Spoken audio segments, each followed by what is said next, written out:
Greetings everyone, and welcome to the channel. It's Londononion here with a weapon-specific deck build, and the weapon we're going to be analyzing a build for today is the 870 Express Shotgun. Now, generally I would say there are two aspects of building a weapon/weapon class specific deck. There is the more strengths-based build, and the compensatory/balancing build. A third option would naturally be a hybrid, which is probably the most reasonable, but every weapon is different and has its own strengths and areas of need to varying degrees. Now, with this in mind, on a smaller scale, I will categorize potential card selections into 4 designations: related, compensatory, synergistic, and preferential. Although Back 4 Blood already has its own designations for cards, I prefer to use my own. And before we get started, it is important to note that there are 1,000 ways to build a deck. The most I can do is showcase how I prefer to optimize this weapon's performance. So starting off with the related cards. Related cards are the ones that directly impact/buff the attributes or effects of a given weapon/weapon class. The cards in this category are Buckshot Bruiser, Scattergun Skills, Shell Carrier, and Rolling Thunder. Buckshot Bruiser grants a quarter of a temporary health unit for every pellet that hits a target. Scattergun Skills increases reload speed by 40% with shotguns. Shell Carrier grants a 30% increase in ammo capacity and grants a 10% increase in damage. Lastly, Rolling Thunder increases shotgun damage by 10% and grants a 35% increase to movement speed while firing.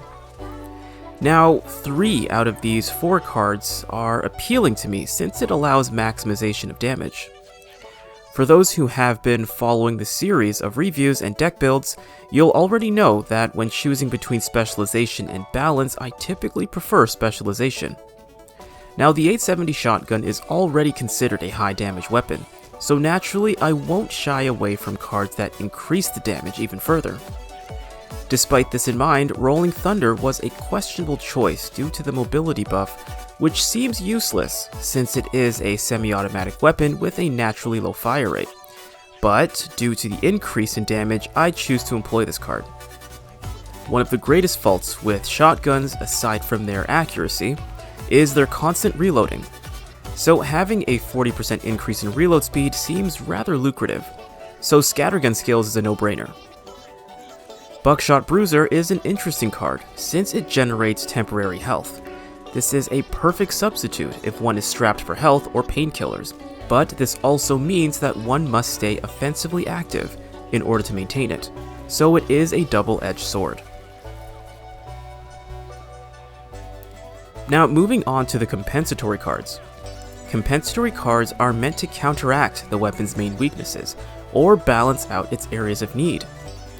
In the 870's case, its main areas of need are effective range, accuracy, and reload speed. Unfortunately, there are no cards that cater to the effective range, only attachments, so that aspect is at the mercy of RNG. Now, as a shotgun, accuracy was never meant to be an area of strength. If anything, having a wide spread is expected and sometimes an advantage. So compensating in this regard will come down to preference and style. With that said, I would still choose to enhance its accuracy given the overall build I plan to go for, but they won't be for weapon compensating purposes, which will make sense as we carry on. The last aspect is reload speed, and the only card I will employ here is Reload Drills, which grants a 20% increase in reload speed. Alright, moving on to the Synergistic Cards. These are cards that have impacts to increase areas of strength or work to optimize the effects of other cards or one's choice of character. This is where the bulk of our discussion will take place. Now, the cards that I select here on the surface could be considered compensatory, but what matters is the rationale behind one's choices. The synergistic cards I chose were Mag Coupler, Front Sight Focus, Quick Kill, March for Death, Confident Killer, and Shredder. March for Death grants a 10% damage increase for the team to pinged enemies. Confident Killer increases damage dealt by 1% for each mutation eliminated and stacks up to 15%, and it lasts throughout the entire level. Shredder increases damage by 1% with each bullet that hits and stacks up to 15%. This must be maintained within 3 seconds, otherwise the damage resets. Now the 870 is already a high damage weapon, plus the related cards already aid with damage output. To add to its strength of damage output, these 3 cards will maximize its strength even further. Moving on to the next 3 cards, the discussion on these is important. Our first choice is Mag Coupler, which increases reload speed by 50% but comes with the expense of disabling aiming down your sights.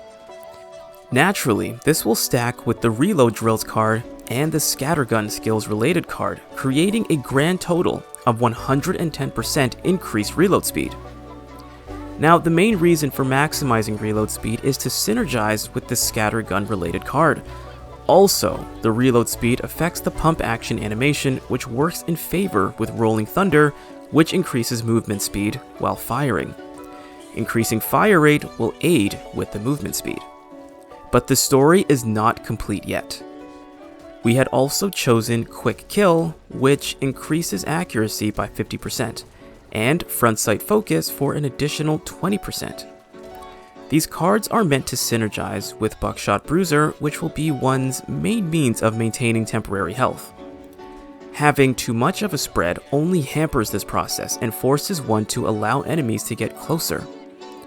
Additionally, Quick Kill and Mag Coupler eliminate aiming down sights. With that in mind, it only makes sense to increase accuracy as much as possible while taking advantage of cards with more lucrative effects that compound on disabling ADS. Long story short, Quick Kill and Front Sight Focus aid with the disabled ADS and help with the efficacy of Buckshot Bruiser. Meanwhile, Mag Coupler and Reload Drills enhance Scattergun skills, but also comes with disabled ADS. Yet still, the increased accuracy should counteract the disabled aim ability. Plus, it's a shotgun. It is already reliable as a hipfire weapon. These cards only compound on its ability to be effective with such use. Our last area of card selection is the Preferential Cards. These are cards that are completely unrelated to the weapon and its strengths/weaknesses, but are still a useful perk. And this is where the most nuance can take place. Given that we have 4 slots left, I choose to give it to Grenade Pouch, Durable, Body Armor, and Ammo Pouch. Grenade Pouch grants an extra offensive throwable. Durable increases trauma resistance by 15% and health by 5 units. Body Armor increases trauma resistance by 25%, but decreases ammo capacity by 15%. Lastly, Ammo Pouch increases ammo capacity by 25%. Personally, I like to have as many throwables as possible, and because we're working with a shotgun, enemies, especially mutations, will have an easier time getting close before taking substantial damage. Hence, I attempt to counteract this with some trauma resistance. Now, our last area of discussion is the character choice. For those who aren't able to guess who I built this deck for, it primarily fits with Hoffman or Walker. Doc is a possibility, but she may require some alterations to capitalize on her role.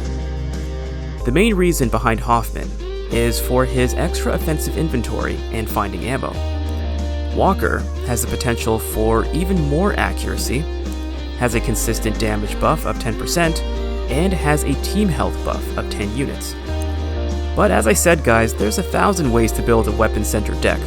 These were just my preferences. Otherwise though, that concludes the build. Thank you guys for joining me on this one, and in our next video, we'll be going back to our weapon reviews where we will be covering the Ranch Rifle Assault Rifle. It's been Londononion, and I will see you guys next time.